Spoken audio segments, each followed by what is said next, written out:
Assalamualaikum warahmatullahi wabarakatuh. Anak-anakku, peserta didik baru yang saya banggakan. Bagaimana kabarnya hari ini? Hari ketiga MPLS. Sehat-sehat selalu. Terima kasih atas kondisi anak-anak yang sampai hari ini bisa mengikuti PLS hari ketiga. Anak-anakku yang kami banggakan, saya selaku salah satu guru di SMP 1 Bangurjo menyampaikan selamat atas keberhasilanmu, kesuksesanmu mengikuti seleksi PPDB sehingga kalian bisa terekrut masuk dan bergabung di SMP Negeri 1 Bangurjo. Hari ini saya menyampaikan selamat datang di SMP Negeri 1 Bangurjo dengan harapan anak-anak bisa belajar dengan senang, belajar dengan nyaman, belajar dengan semangat sehingga bisa mencapai cita-cita yang diharapkan. Anak-anakku peserta didik baru di SMP Negeri 1 Bangurjo, ada beberapa tayangan gambar yang saya sajikan sebagai salah satu mewakili bagaimana belajar di SMP Negeri 1 Bangurjo. Di SMP kita belajar sudah dilengkapi beberapa fasilitas. Bisa belajar di ruang belajar, ruang teori, bisa belajar di luar kelas, bisa mengikuti kegiatan ekstrakurikuler yang bermacam-macam, bisa menggunakan komputer yang sudah memadai, dan bisa mengikuti beberapa lomba dan bermacam-macam lomba, baik di tingkat kecamatan, kabupaten maupun tingkat nasional. Itulah anak-anakku belajar di SMP Negeri 1 Bangurjo dengan harapan anak-anakku peserta didik baru bisa mengikuti pembelajaran di SMP Negeri 1 Bangurjo dengan beragam belajar sehingga kalian bisa mengikuti dengan baik proses pembelajaran yang akan diprogramkan. Anak-anakku peserta didik baru yang saya banggakan, apa saja fasilitas yang dimiliki oleh SMP Negeri 1 Bangurjo untuk tempat yang memadai dan berkondisi layak digunakan untuk belajar. Anak-anakku sekalian yang saya banggakan, yang nomor satu adalah ruang teori yang memadai, dilengkapi dengan kipas angin, dengan udara bisa masuk keluar sehingga kondisi ruangan bisa digunakan dengan baik. Nomor dua, ruang guru yang luas. Ruang ini digunakan untuk konsultasi anak-anak jika memiliki masalah yang tidak dituangkan, tidak bisa ditanyakan di ruang kelas bisa ditanyakan di ruang guru. Nomor 3, ruang lab, IPA, dan komputer yang cukup dan memadai. Anak-anak bisa menggunakan untuk praktek IPA dan praktek komputer, sehingga kemampuan untuk mengembangkan pengetahuan IPA dan komputer akan bisa tercukupi. Nomor 4, ruang tata usaha atau administrasi yang lebar. Anak-anak akan terlayani secara administrasi dengan baik, dengan sempurna, sehingga tidak ada anak-anak yang mengeluh tentang masalah-masalah pelayanan administrasi. Nomor 5, perpustakaan yang hebat. Perpustakaan yang hebat ini perpustakaan yang dilayani secara online di SMP Negeri 1 Bangurjo. Nomor 6, dilengkapi dengan lapangan basket dan lapangan upacara bendera. Jadi selain dapat digunakan untuk bermain basket, bisa digunakan untuk upacara bendera, letaknya ada di depan sekolah kita. Nomor 6, maksud saya nomor 7, untuk menghubungkan kelas-kelas yang ada di utara, selatan, barat, dan timur, sudah dilengkapi dengan jalan penghubung antara ruang satu dengan yang lain, sehingga pergantian dewan guru untuk mengajar sudah tidak akan kepanasan dan kehujanan. Bahkan anak-anak kalau mau pergi ke sana kemari dalam kaitannya dengan kegiatan belajar, anak-anak tidak kehujanan dan tidak kepanasan. Nomor 8, masih banyak yang belum saya sebutkan. Anak-anak akan tahu setelah anak-anak kunjung di sekolah, setelah kegiatan PPKM yang diprogramkan oleh pemerintah ini selesai, sehingga anak-anak bisa mengetahui apa yang dimiliki, fasilitas apa yang dimiliki oleh sekolah.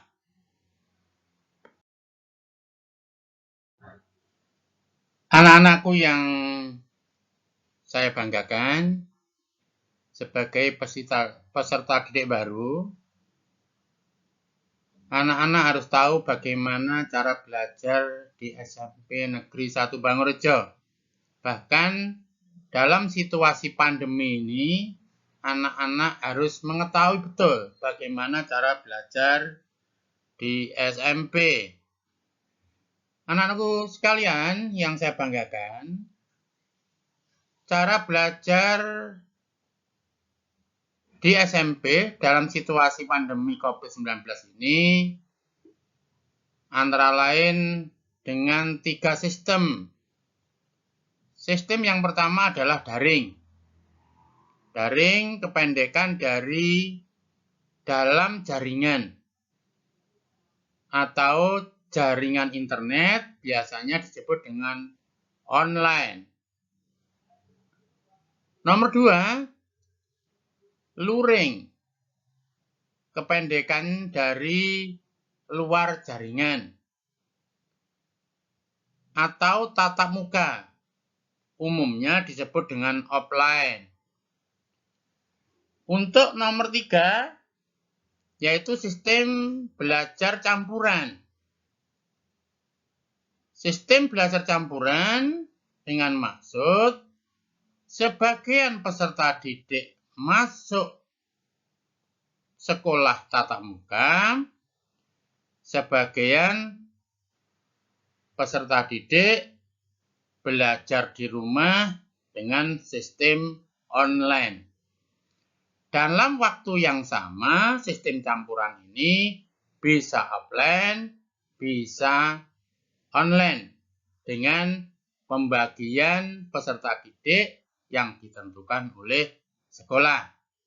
Untuk lebih jelasnya, anak-anakku yang saya banggakan, kita akan tahu bagaimana syarat-syarat dalam sistem pembelajaran yang nanti akan saya paparkan dalam slide berikut. Anak-anakku peserta didik baru, bagaimana belajar daring atau yang umumnya disebut dengan online, dan bagaimana syarat-syarat dalam pembelajaran ini. Ada beberapa persyaratan dalam pembelajaran daring anak-anakku. Yang pertama, jika wilayah di sekitarmu dan tempatmu atau tempat tinggal dengan berstatus zona merah. Jika statusnya zona merah, maka tidak akan bisa dilakukan dengan tatap muka, dilakukan dengan daring atau online. Nomor 2, wilayah tempat tinggal kalian harus terdapat jaringan internet.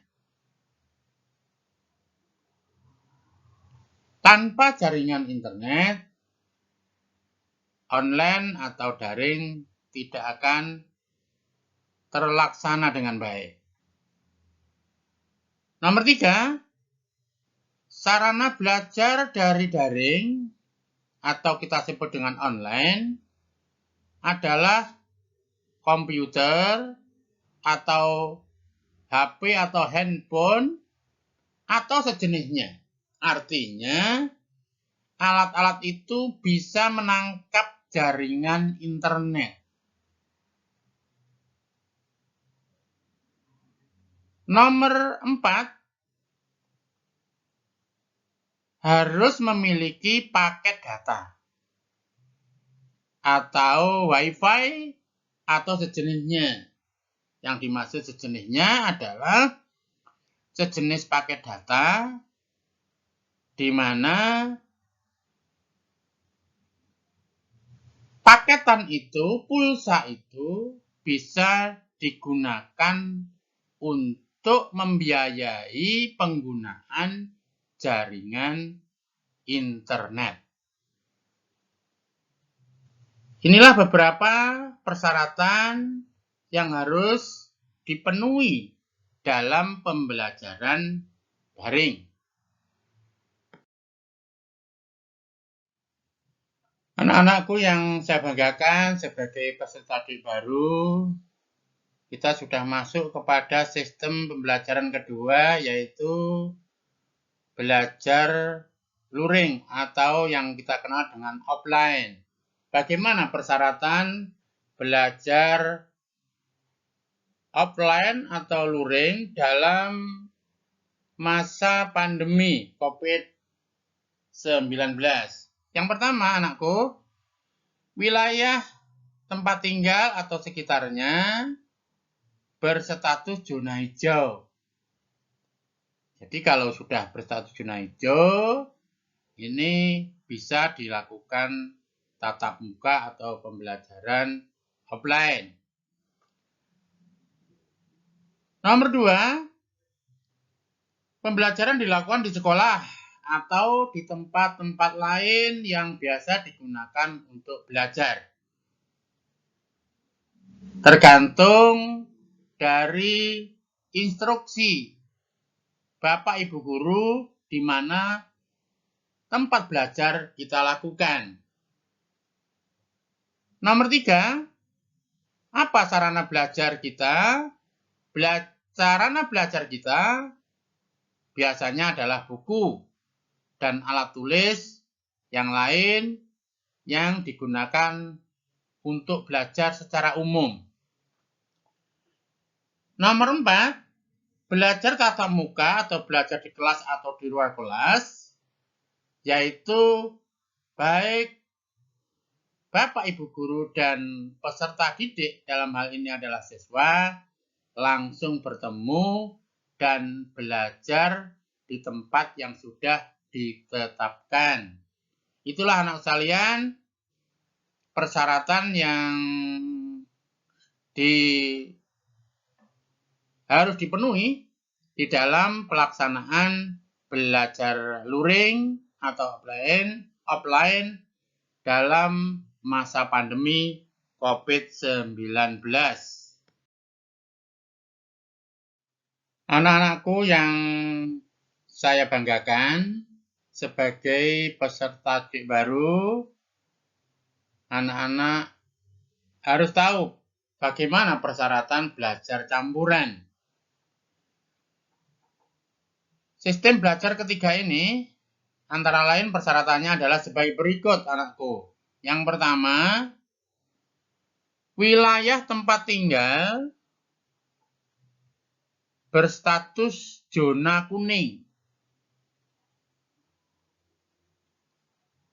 Nomor 2, dengan status zona kuning, maka pembelajaran bisa dilakukan campuran, artinya sebagian peserta didik belajar di sekolah dan sebagian yang lain belajar di rumah secara daring.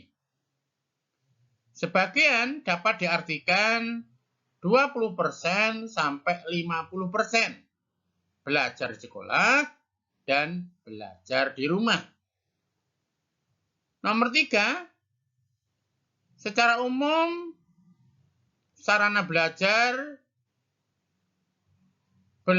di sekolah atau tatap muka, sarananya adalah buku dan alat tulis lain dan sejenisnya. Kalau belajar di rumah secara online dengan menggunakan jaringan internet. Nomor 4 adalah belajar tatap muka di kelas dan belajar online. Apa yang dimaksud?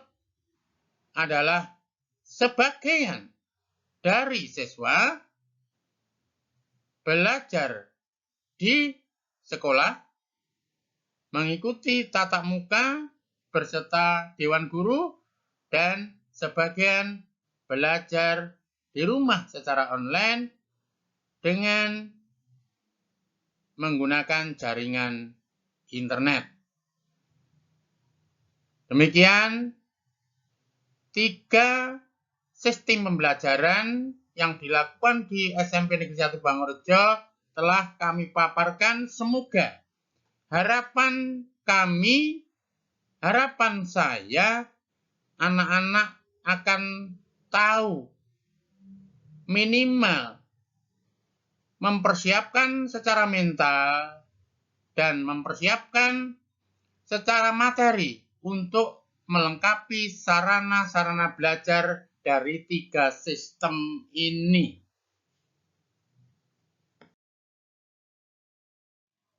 Anak-anakku peserta didik baru, semoga MPLS hari ketiga ini, hari yang terakhir, dapat terlaksana dengan baik, sesuai dengan tujuan yang diharapkan.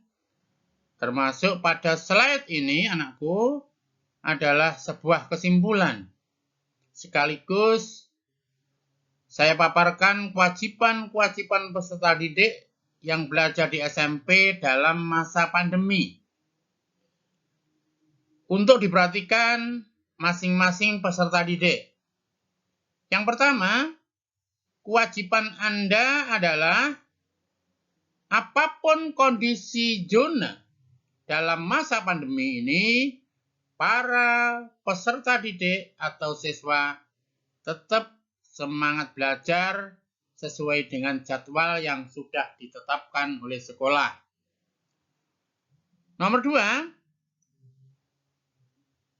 anak-anak harus berusaha untuk memenuhi persyaratan belajar dari 3 sistem itu. Nomor 3,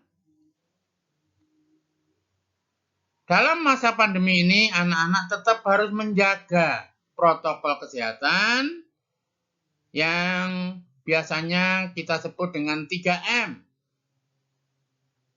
Memakai masker dengan benar dan betul. Nomor 2 adalah mencuci tangan dengan sabun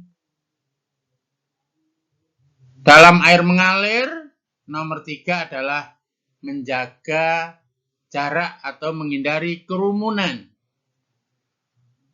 Nomor 4, anak-anak tetap mematuhi aturan yang telah ditetapkan oleh sekolah.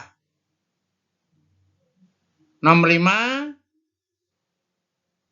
ayo kita bersama-sama tetap kita belajar, walaupun bagaimana kondisi zona kita, sambil kita berdoa. Semoga virus corona segera berlalu, sehingga kita bisa dapat hidup sebagaimana yang kita harapkan. Demikian anak-anakku, peserta didik baru, semoga kalian sukses, MPLS ini berjalan dengan baik, sehingga mengantarkan anak-anak menjadi peserta didik baru yang sah. Sehingga tanggal 12 Juli 2021 hari Senin yang akan datang, anak-anak resmi menjadi siswa atau peserta didik SMP Negeri Bangurejo kelas 7. Demikian untuk menjadi perhatian dan apa yang saya sampaikan, anak-anak untuk memahami dan seluruhnya untuk mengindahkan, sehingga perjalanan belajar di SMP Negeri 1 Bangurejo tidak tersendat, akan berjalan dengan lancar, dan harapan cita-cita anak-anakku akan tercapai sesuai dengan harapan anak-anak. Demikian kami akhiri. Wassalamualaikum warahmatullahi wabarakatuh.